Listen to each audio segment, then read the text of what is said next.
Lebanon का Hezbollah समूह Israel के लिए गले की वह हड्डी बन गया है जिसे नेतन्याहू ना तो निगल पा रहे हैं और ना ही उगल पा रहे हैं। हालात इस कदर बिगड़ रहे हैं कि हिजबुल्लाह हमास से भी ज़्यादा खतरनाक हो गया है। लड़ाके हर दिन और हर घंटे इजरायली एयर स्पेस में घुसकर हवाई हमले कर रहे हैं। इससे उत्तरी इजराइल में जमकर तबाही का मंजर देखने को मिल रहा है। लड़ाके ड्रोन हमलों रॉकेटों से उत्तरी इजराइल के हर कोने को दहला रहे हैं। फिलिस्तीनियों के समर्थन में हिजबुल्लाह लगातार हमास का समर्थन कर रहा है।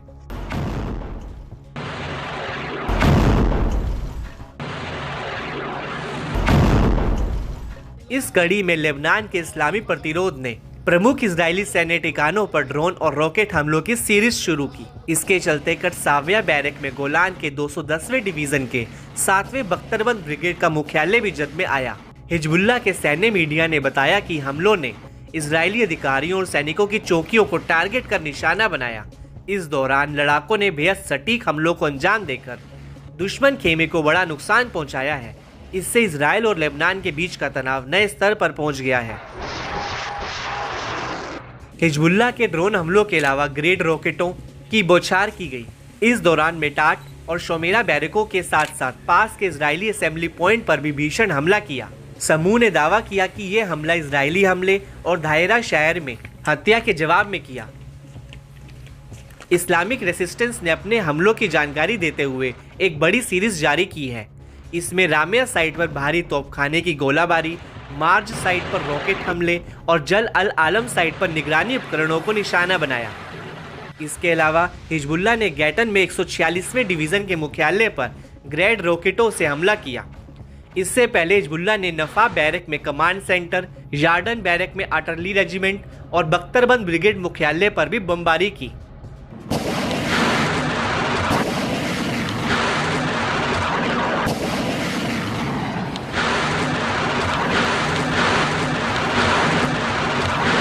इस बीच इजरायली सेना ने बताया कि हिजबुल्लाह ने पूरे दिन उत्तरी इजराइल पर करीब 115 रॉकेट और कई ड्रोन दागे। इसमें कुछ प्रोजेक्टाइल को रोक दिया गया था तो बाकी प्रोजेक्टाइल खाली मैदान में गिरे, जिससे कई जगह आग लगने की रिपोर्ट मिली। हिजबुल्लाह की ओर से बार बार की जा रही बमबारी के बीच इजरायली रक्षा मंत्री ने चेतावनी दी है। योव गैलेंट ने कहा कि इजरायली सेना अपना ध्यान गाजा से उत्तरी मोर्चे की ओर शिफ्ट कर रही है। इजराइल हिजबुल्लाह के साथ एक बड़े तनाव के लिए तैयार है। हम धीरे धीरे बदलाव के दौर में हैं। आईडीएफ ने हिजबुल्लाह की ओर से रॉकेट दागे जाने के बाद लेबनान के एक लॉन्चर पर हमला किया। लेबनान के अंदर इजरायली हमले बहुत कम हैं, आमतौर पर घातक हमलों के जवाब में होते हैं।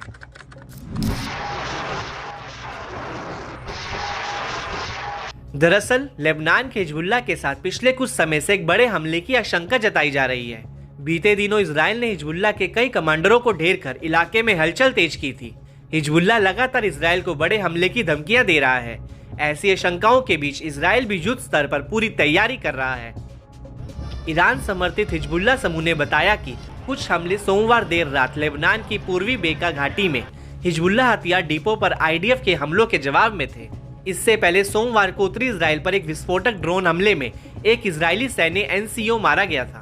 आईडीएफ ने सोमवार रात को टायर के पास दक्षिणी लेबनान में एक ड्रोन हमला किया था। इसमें हुसैन सुलेमान नाम का एक हिजबुल्लाह ऑपरेटिव ढेर हुआ था।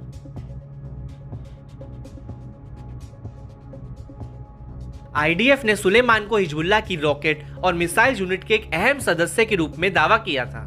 आईडीएफ ने दक्षिणी लेबनान के मंसूरी और तैबहे में हिजबुल्लाह रॉकेट लॉन्चरों की एक जोड़ी पर हमले किए थे, जिन्हें इजराइल में लॉन्च करने के लिए तैयार किया गया था। हिजबुल्लाह के बढ़ते हमलों पर इजरायली मीडिया ने उत्तरी बस्तियों में हुए बड़े नुकसान की जानकारी दी। इजरायली चैनल माकन ने कहा कि क्रियत शमोना पर चल रही बमबारी के बीच स्थानीय अधिकारियों ने इजरायली बलों की ओर से जारी गाइडलाइंस को मानने का आदेश दिया है। इसके तहत अगली सूचना तक बस्ती में रहने वाले लोगों को सेफ जोन के करीब रहने का निर्देश है।